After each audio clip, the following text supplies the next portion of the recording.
अतुल सुभाष, जिनकी suicide story ने आज पूरे देश को झंझोर कर रख दिया। आज हर किसी के मन में उनके लिए सहानुभूति है, गुस्सा है, कई सवाल हैं। लोग आज मांग कर रहे हैं कि उनके गुनहगारों को सजा दिलाई जाए, लेकिन वहीं कुछ कंगना रनौत जैसे भी लोग हैं जो कि कुछ भी बोलने से पहले एक बार नहीं सोचते हैं। कंगना ने अतुल सुसाइड को लेकर एक बयान दिया है जिसमें वो कहती है कि 90% तो गलती लड़कों की ही होती है। लेकिन ये कोई पहली बार नहीं है जब उन्होंने इस तरह का उल्टा सीधा बयान दिया हो।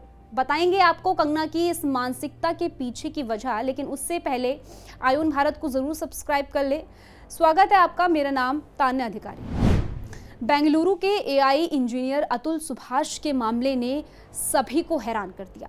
अतुल ने अपनी पत्नी पर प्रताड़ना के कई आरोप लगाते हुए सुसाइड कर लिया, जिसके बाद अब एक बार फिर से देश भर में पुरुषों और महिलाओं के अधिकारों की चर्चा शुरू हो गई।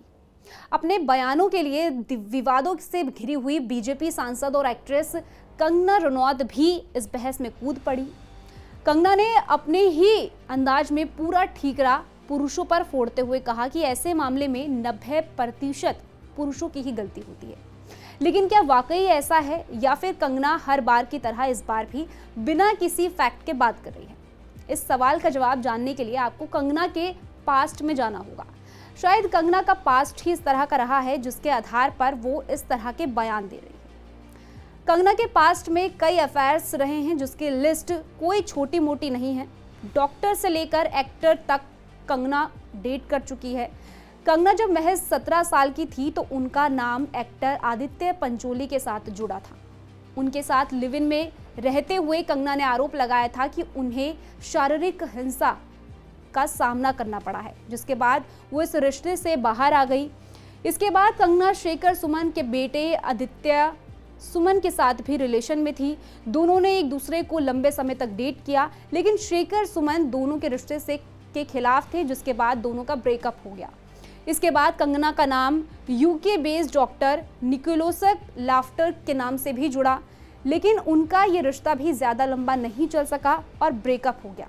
इसके बाद कंगना ने खुद का नाम एक्टर ऋतिक के साथ भी जोड़ा, जबकि ऋतिक इस बात को साफ नकार चुके हैं। यहाँ तक कि कंगना को कोर्ट का नोटिस भी भिजवा चुके हैं। अब आप सोचिए, जिसका इस तरह का पास्ट रहा हो, उसकी पुरुषों को लेकर इस तरह की मानसिकता होना कोई हैरत की बात नहीं है। देखिए, इस बात में कोई दोहराई नहीं है कि ज़्यादातर मामलों में महिलाओं ही घरेलू हिंसा का शिकार होती है। पिछले कई सालों के आंकड़े भी यही गवाही देते हैं। दहेज से लेकर परिवार में मारपीट से परेशान होकर कई महिलाएं सुसाइड भी कर लेती हैं। लेकिन ये बात भी झुटलाई नहीं जा सकती है कि पिछले कुछ सालों में पति के खिलाफ झूठे मामलों की संख्या भी काफ़ी तेज़ी से बढ़ी है। इसके पीछे का कारण ये है कि जिन कानूनों का इस्तेमाल महिलाओं की रक्षा के लिए बनाया गया था, आज कुछ महिलाएं ही उन कानूनों का गलत इस्तेमाल कर रही है।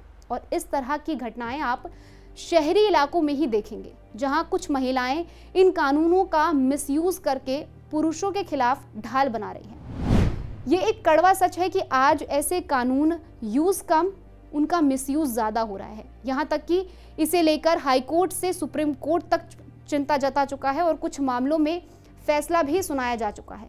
सुप्रीम कोर्ट ने साफ कहा है कि पति से सिर्फ बदला लेने की भावना से कानून का इस्तेमाल करना गलत है। आज जरूरत है पुरुषों पर हो रहे इस तरह के अन्याय को रोकने के लिए सरकार कदम उठाए, ताकि देश के आधी आबादी को न्याय मिल सके।